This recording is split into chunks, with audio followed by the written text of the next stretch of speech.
Hello दोस्तों, क्या आप लोगों को मालूम है कि फ्यूचर के अंदर जो इलेक्ट्रिक व्हीकल्स बनने वाले हैं उसके अंदर यूज होगी लिथियम आयन टेक्नोलॉजी से बने हुए सेल्स। अब इन सेल्स के ऊपर इंडिया में सबसे पहले कौन सी ऐसी कंपनी है जो काम करने वाली है? 1 मिनट वीडियो को पॉज करके सोचिएगा। जी हाँ दोस्तों, हम लोग बात कर रहे हैं टाटा केमिकल्स की। और इसके अलावा इस वीडियो में हम लोग जानेंगे कि वो क्या मेथड था सर्कुलर इकोनॉमी का जिसकी वजह से टाटा केमिकल्स ने अपने स्क्रैप को, यानी कि अपने वेस्ट को यूज करके बेस्ट बना डाला और पूरा का पूरा गेम चेंज कर डाला केमिकल सेक्टर की इंडस्ट्री के अंदर। और इसके अलावा हम लोग बात करने वाले हैं उन खतरनाक फैक्टर्स की जिसकी वजह से टाटा केमिकल्स हो सकता है फ्यूचर के अंदर बुरी तरीके से इफेक्ट। तो आज की इस वीडियो में हम लोग बात करेंगे टाटा केमिकल्स की और इन सभी पॉइंट्स के बारे में। तो स्वागत है दोस्तों आपका आपके अपने यूट्यूब चैनल पे, और मैं हूं आपका दोस्त उदित महेश्वरी। तो अब अगर हम लोग वीडियो की स्टार्टिंग करें तो वीडियो में हम लोग बात करेंगे सबसे पहले इस कंपनी के बिजनेस मॉडल के बारे में। अब अगर हम लोग इस कंपनी के बिजनेस मॉडल के बारे में बात करें तो यहाँ पे इनके 4 सेगमेंट आ जाते हैं, जिसमें सबसे पहला आता है बेसिक केमिस्ट्री प्रोडक्ट, दूसरा इनका आ जाता है एग्री साइंस, तीसरा न्यूट्रिशनल साइंस और चौथा आ जाता है मटेरियल एंड एनर्जी साइंस। तो अभी अगर हम लोग बात करें इनके सबसे पहले सेगमेंट के बारे में जिसका नाम है बेसिक केमिस्ट्री प्रोडक्ट। अब यहाँ पे बेसिक केमिस्ट्री प्रोडक्ट के अंदर अलग अलग इनके प्रोडक्ट्स आते हैं, जिसमें आ जाता है soda ash, bicarb, refined soda and cement. अब यहाँ पे अगर मैं बात करूं इनके प्लांट्स के बारे में तो इनके प्लांट्स जो है सिर्फ इंडिया के अंदर नहीं, एशिया के अंदर नहीं, अलग अलग देशों के अंदर है। अब यहाँ पे जो कंटिनेंट्स ये कंपनी कवर कर लेती है उसके अंदर आते हैं यूएसए, यूरोप, अफ्रीका और हमारा पूरा एशिया। अब इनकी जो प्लांट्स की साइज है वो है 36,000 एकड़, और एशिया के अंदर ये लोग हैं नंबर 1। अब इस सेगमेंट के अंदर ये लोग लीडर हैं मल्टीपल मार्केट्स के अंदर। और ऐसा क्यों? ऐसा है इनकी रोबस्ट मैन्युफैक्चरिंग की वजह से, इनकी R&D कैपेबिलिटीज की वजह से, इनकी मैन पावर और इनकी चैनल रिलेशनशिप की वजह से।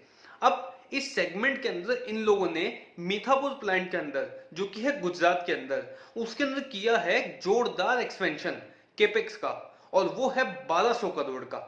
इसके बाद में इनका जो सेगमेंट है बेसिक केमिस्ट्री प्रोडक्ट का, इनके पास में स्पेशलाइज्ड पोर्टफोलियो है सोडा ऐश, बिकार्ब और सीमेंट के अंदर। और इसके अलावा इन लोगों ने स्ट्रॉन्ग पार्टनरशिप कर रखी है global class and detergent companies के साथ में। तो अब अगर हम लोग आगे बात करें इनके दूसरे सेगमेंट के बारे में, जो कि है इनका एग्री साइंस का सेगमेंट।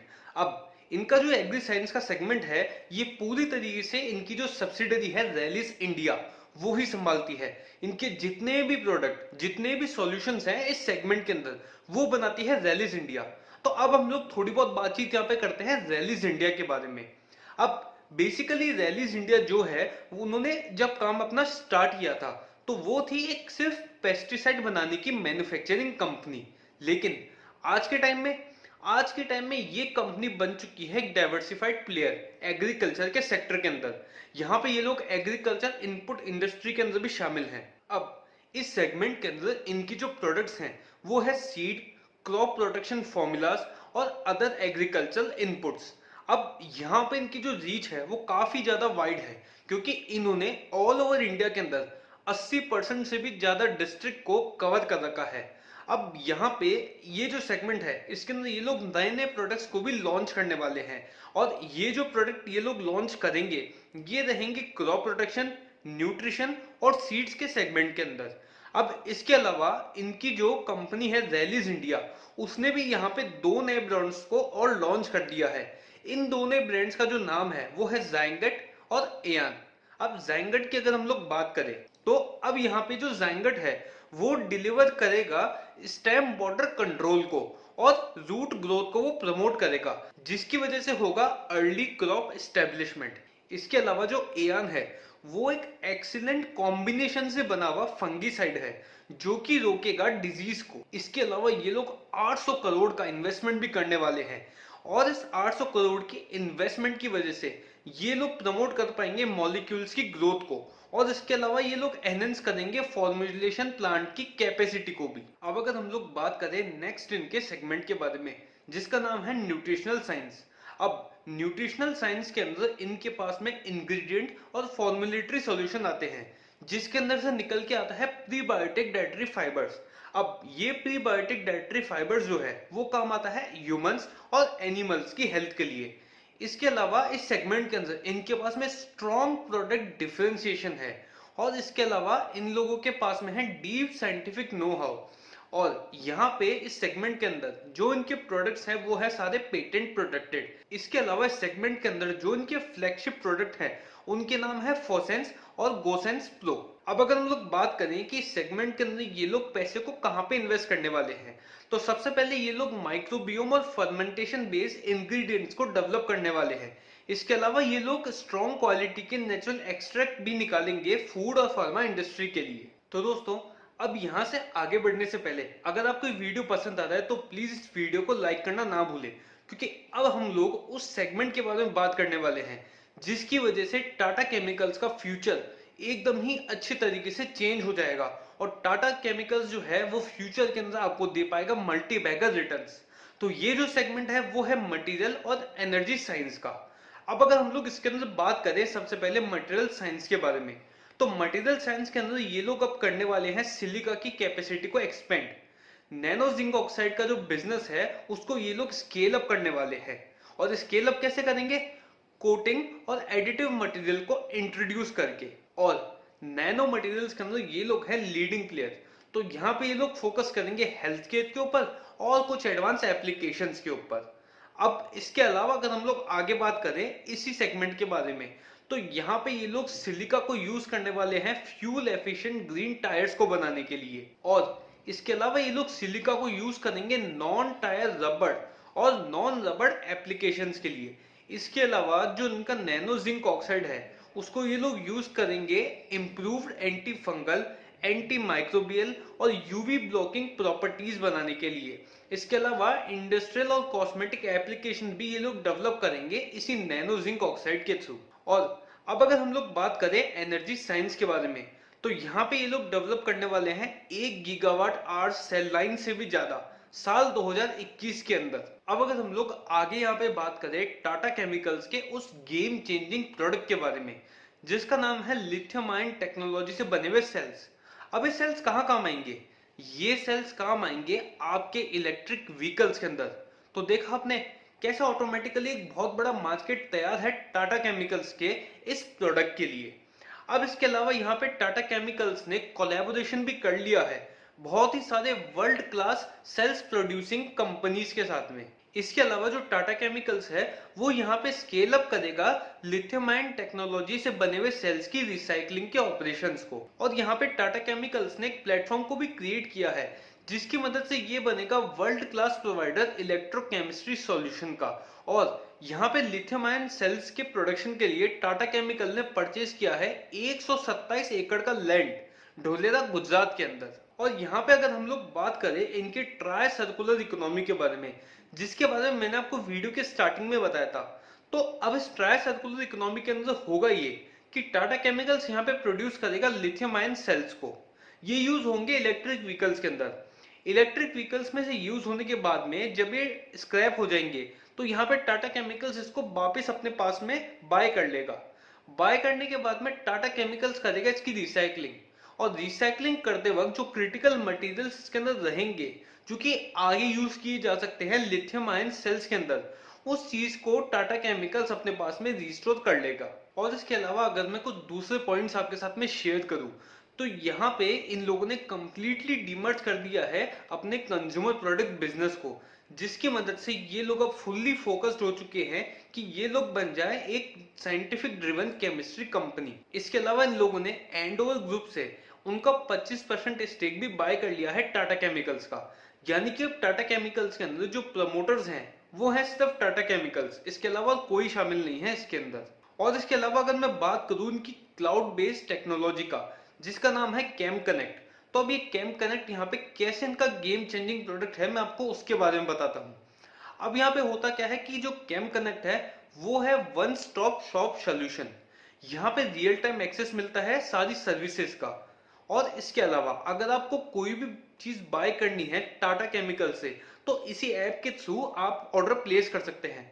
और इनके जितने भी ऑर्डर हैं उसमें से 99% ऑर्डर कैम कनेक्ट के थ्रू ही इनको रिसीव होते हैं। और अब अगर मैं बात करूं इनकी कुछ और प्लांट्स के बारे में, तो इनका सबसे पहला एक प्लांट है जो कि आता है नेल्लोर आंध्रा के अंदर। वो है इनका 5000 एमटी का ग्रीनफील्ड बायोटेक्नोलॉजी यूनिट। इसके अलावा इनका दूसरा प्लांट आता है मेट्रीबुजिन प्लांट, जहां पे इन लोगों ने कमर्शियल प्रोडक्ट स्टार्ट किया है 500 एमटी की क्षमता से। इसके अलावा तमिलनाडु के अंदर जो सिलिका है उसका एक प्रोडक्शन प्लांट है 900 टीपीएम का, जहां पे प्रोड्यूस होता है नॉन रबड़ और रबड़ ग्रेड का सिलिका। अब अगर हम लोग वीडियो में आगे बात करें कौन से वो मटेरियल रिस्क है जिसकी वजह से टाटा केमिकल्स बुरी तरीके से इफेक्ट हो सकता है फ्यूचर के अंदर, तो यहाँ पे 3 तरीके के मटेरियल रिस्क आ जाते हैं, जिसमें सबसे पहला है एनर्जी। अब ये जो पूरी इंडस्ट्री है ये है एनर्जी ड्रिवन। अब यहाँ पे अगर एनर्जी की प्राइसेस महंगी हो जाएगी तो यहाँ पे कॉस्ट ऑफ प्रोडक्शन इनकी इंक्रीज हो जाती है। वहीं पे अगर इनकी एनर्जी की प्राइसेस रिड्यूस हो जाए तो कॉस्ट ऑफ प्रोडक्शन काफी कम हो जाती है। तो यहाँ पे एनर्जी प्राइसेस की वोलेटिलिटी और मैक्रो इकोनॉमिक अनसर्टेनिटी की वजह से इनकी जो प्रोडक्शन की प्राइस है वो इफेक्ट हो जाती है। इसके अलावा दूसरा जो इशू आता है एनर्जी के अंदर ही, वो आता है इनके कार्बन फुटप्रिंट का। और इन सब चीजों की वजह से इनकी जो कॉम्पिटिटिव एडवांटेज है मार्केट के अंदर वो डिमिनिश हो जाती है। तो अब इसके लिए टाटा केमिकल्स ने क्या किया उसके बारे में मैं आपको बताता हूं। अब यहाँ पे टाटा केमिकल्स की जो यूरोप की यूनिट है उसने लोवेस्ट कार्बन फुटप्रिंट प्रोड्यूस करने वाली इंडस्ट्री वो बन चुकी है सोडियम बाइकार्बोनेट और सोडियम कार्बोनेट के प्रोडक्ट्स के अंदर। अब ये टाटा केमिकल्स की उस यूनिट ने कैसे हासिल किया, ये उसने हासिल किया इन्वेस्टमेंट करके। और इन्वेस्टमेंट कहां पे किया, इन्वेस्टमेंट किया कार्बन कैप्चर एंड यूटिलाइजेशन की टेक्नोलॉजी के अंदर, जिसकी वजह से कार्बन फुटप्रिंट का प्रोडक्शन एकदम ही रिड्यूस हो गया। अब यहाँ पे जो इनके लिए दूसरा सबसे बड़ा इश्यू आता है वो आ जाता है क्लाइमेट चेंज का। अब क्लाइमेट चेंज की वजह से इनकी जो ऑपरेशनल एफिशिएंसी है वहां से लेके इनके लॉजिस्टिक तक इनकी जो पूरी चेन है सप्लाई की वो बुरी तरीके से इफेक्ट हो जाती है। और यहाँ पे अब इनके लिए जो तीसरा मेजर इश्यू आ जाता है वो आ जाता है वाटर और वेस्ट मैनेजमेंट का। अब वाटर और वेस्ट मैनेजमेंट को अच्छे से नहीं कर पाने की वजह से इनके पास में काफी कचरा जमा हो रहा था। अब इस कचरे को दूर करने के लिए टाटा केमिकल्स ने क्या किया, टाटा केमिकल्स ने उस प्लास्टिक वेस्ट को, उस कचरे को जो है सीमेंट प्लांट में as a raw material use करना स्टार्ट कर दिया। और यहां से टाटा केमिकल्स ने जनरेट किया सर्कुलर इकोनॉमी के आइडिया को। अब टाटा केमिकल्स ने यहाँ पे क्या किया उसके बारे में मैं आपको बताता हूँ। देखिए यहाँ पे बेसिकली क्या हुआ, जो सोडा ऐश है वहां से जनरेट होता है सॉलिड वेस्ट जिसको बोला जाता है प्लास्टिक वेस्ट भी। अब ये जो वेस्ट है इसकी कोई वैल्यू नहीं है मार्केट के अंदर, ये है एकदम स्क्रैप, एकदम कचरा। तो यहाँ पे टाटा केमिकल्स ने आइडिया लगा के इनोवेट करके गेम को पूरा चेंज कर दिया। उन्होंने बना लिया वेस्ट से बेस्ट। अब इस कचरे को टाटा केमिकल्स ने यूज करना स्टार्ट कर दिया as a raw material cement manufacturing industry के अंदर। अब अगर हम लोग बात करें यहाँ पे इनके फाइनेंशियल्स के बारे में, और फाइनेंशियल्स के अंदर हम लोग सबसे पहले देखें P&L, और उसमें अगर हम लोग बात करें इनकी सेल्स की, तो अगर अब हम लोग इनकी सेल्स के डेटा को देखें तो 3121 करोड़ से इनकी सेल्स पहुंच चुकी है 2920 करोड़ तक, यानी कि एक डाउनफॉल आ गया इनकी सेल्स के अंदर।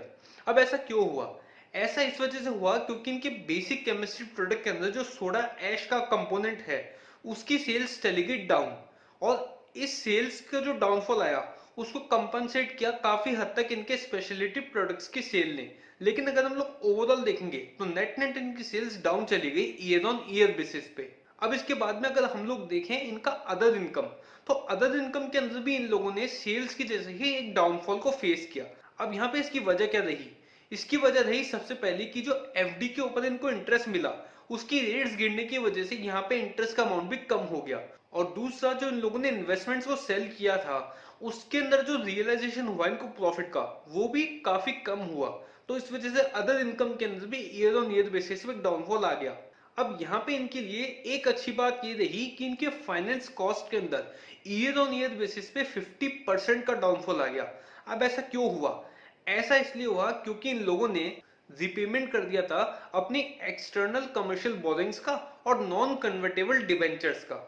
अब इसके अलावा इनकी जो अदर एक्सपेंसेस के अंदर चेंजेस आए हैं उसके अंदर सबसे पहला रीजन रहा पैकिंग मटेरियल का कम यूज होना रैलीज और टीसीएल के अंदर। और इसके अलावा इनके रेंट के अंदर जो डिक्रीज हुआ है वो हुआ है न्यू लीज अकाउंटिंग स्टैंडर्ड की वजह से। और यहाँ पे अगर हम लोग नेक्स्ट बात करें कंपनी की बैलेंस शीट के बारे में, तो कंपनी की डेट जो है ईयर ऑन ईयर बेसिस पे रिड्यूस हो चुकी है, जिसका रीजन मैंने आपको पहले ही बता दिया। और इसके अलावा कंपनी के जो कैश के रिजर्व्स हैं वो भी काफी अच्छे हैं। और इसके अलावा अब अगर हम लोग लास्टली देखें इस वीडियो के अंदर कंपनी के फ्री कैश फ्लोज, तो अगर हम लोग इसमें लास्ट के 5 साल के डेटा को उठा के देखें तो कंपनी की जो फ्री कैश फ्लोज है वो 3,902 करोड़ से गिरते गिरते ईयर ऑन ईयर बेसिस पे पहुंच गए हैं -244 करोड़ तक मार्च 2020 के अंदर। और इसकी वजह रही इनका एनर्जी साइंस का सेगमेंट, जिसके अंदर ये लोग अब मैन्युफैक्चरिंग करने वाले हैं लिथियम आयन सेल्स की। तो जो मेजर इन्वेस्टमेंट है वो उसी सेगमेंट के अंदर जाने वाला है आने वाले टाइम के अंदर भी।